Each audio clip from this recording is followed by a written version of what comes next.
Hi everyone, I'm Stacey. I head up the investment team at IP Global, and today I'm going to take you through a virtual introduction of one of our schemes in Manchester, the Bailey. So the Bailey is a part new build, part refurbishment scheme. It's just outside Manchester city centre and provides a really good pocket of value for investors. So I'll first just take us through a bit about IP Global, our track record. We've been around since 2016. We've invested in over 18 countries worldwide over the years, but our main focus now really lies in the UK and in Europe. So in the UK, we've invested in 415 projects since 2009, which equates to just over 1.8 billion USD. And we continue to focus in the UK. We think it provides a lot of value for our clients, and we have a focus on Germany and Portugal in Europe. Just two case studies on our track record in Manchester before we go into the market. Number one, Trafford and Assembly. Both of these developments are completed and they both rent out exceptionally well. Renting out for over 100% of the forecasted rent with very low void periods for both of them. So jumping into the Bailey and the development, I thought I'd just talk more about the neighborhood and the local area, then I'll talk about the development itself. So the Bailey is situated just south of the city centre, just south of the main ring road, but within a 10 to 15 minute walking distance of the city centre. If you look at the city just to the south, or the South Arc as they call it, where Castlefield and Deansgate Square is, or Deansgate district of Manchester, there is a lot of activity investment going there. Major developers such as Renica have put a lot of money and investment into building not only residential or high rises, but also office high rises there. So there's a lot going on in that area in the South Arc. You've also got all your amenities, you know, bars, restaurants, in the Castlefields area. So you have this pretty much on your doorstep, but you're not in the hustle and bustle of the city. So looking at the development itself, it is comprised of 104 one and two bedroom apartments. They're all very spacious, which makes, you know, the two beds perfect for sharers. They have, most of them have Juliet balconies with floor to ceiling doors that open up. And again, lots of windows with lots of light coming into the development. There is also a communal garden. So aspect from the development, you're either looking into the communal garden or you're looking out onto the road, City Road, or the side roads, which are all non-busy, non-thoroughfare roads. Just a quick look at the specification. As I've mentioned, you know, the big floor to ceiling doors that open up onto Juliet balconies, and a lot of light really coming into apartments, and also very spacious.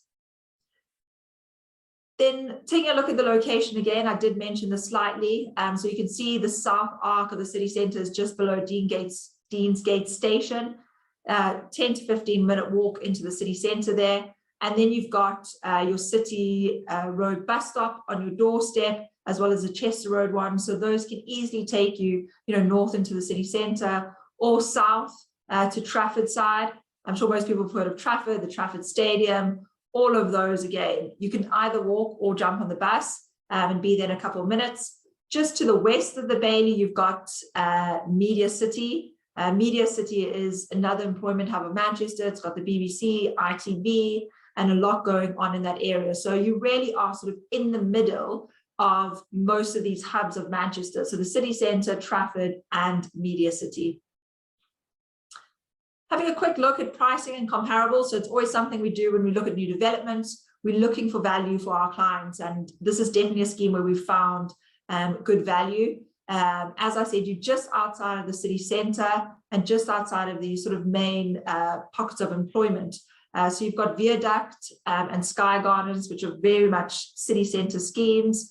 And then you've got X1 Manchester Waters, which is Media City side, and other developments down south in Trafford. So if you look from a price per square foot point of view, we are extremely reasonable compared to all of these.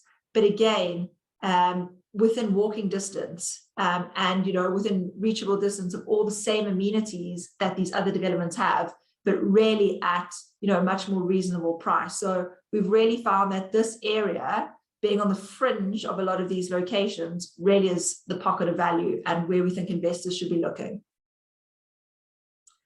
The specification, I've been through it. Again, all the details are on our brochure, so definitely take a look and have a read through. And then an important fact about schemes we look at is also the developer. We spend a lot of time looking at developers' track records, who they work with, have we worked with them before, and Mandau Homes are really one of the developers we've worked with multiple times. I think this is our 8th project with them, and every single time, you know, they've delivered within their completion timelines and really delivered a product which has provided great value to our clients. And then I'll just talk a bit about Manchester. I mean, most of you know where Manchester is, you know about the history, how it used to very much be an industrial city. And I guess sort of what's happened over the last, say, 15 to 20 years is within the UK, there was a consensus to try, you know, move a lot of the investment out, well, not outside of London, but to other parts of the UK. So they called it North Shoring. So, you know, moving investment and focus into different cities outside of London and bring those cities much more in line with where London was from an economic perspective, jobs perspective, and living perspective. And Manchester really was a city which jumped on board first to that. You know, the local council there really got on board to finding new investment into the city, getting companies to invest in the city, and with that, really regenerating the city. And you can see how it's become, you know, a leader of the North and really a place where people now want to live.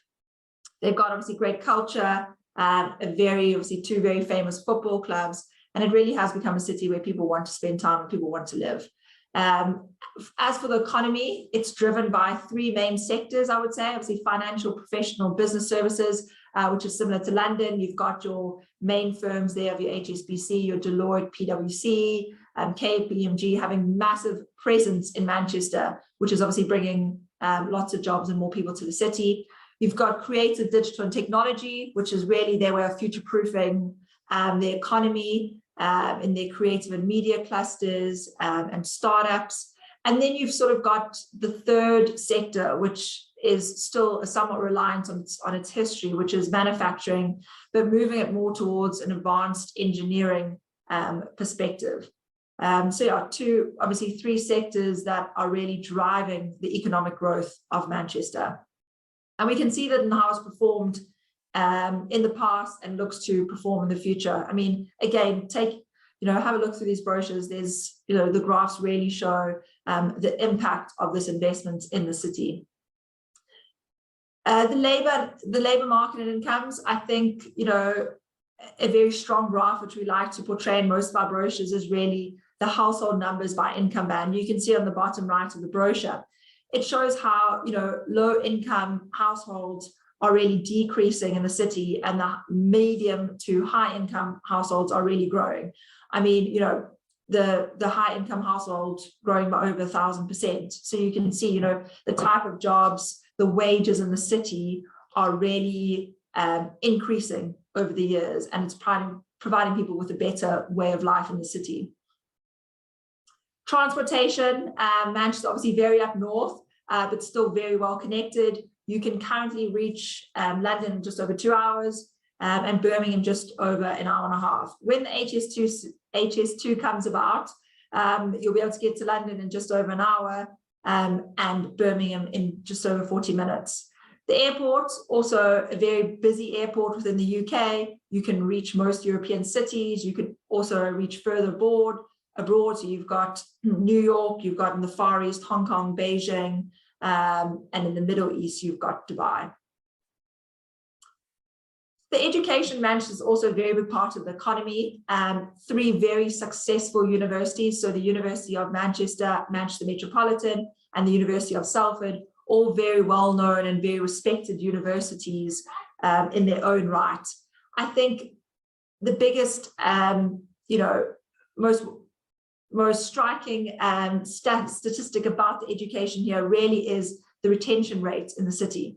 So over 50% of students who attend these universities actually choose to stay in Manchester after they've studied. So that just shows, how they've invested in job opportunities post-graduation. the way, you know, the city is transformed itself to become a city where people want to live. People are actually choosing to stay there after university, which is a very striking stat, over 50%. And sort of the regeneration flows into that, you know.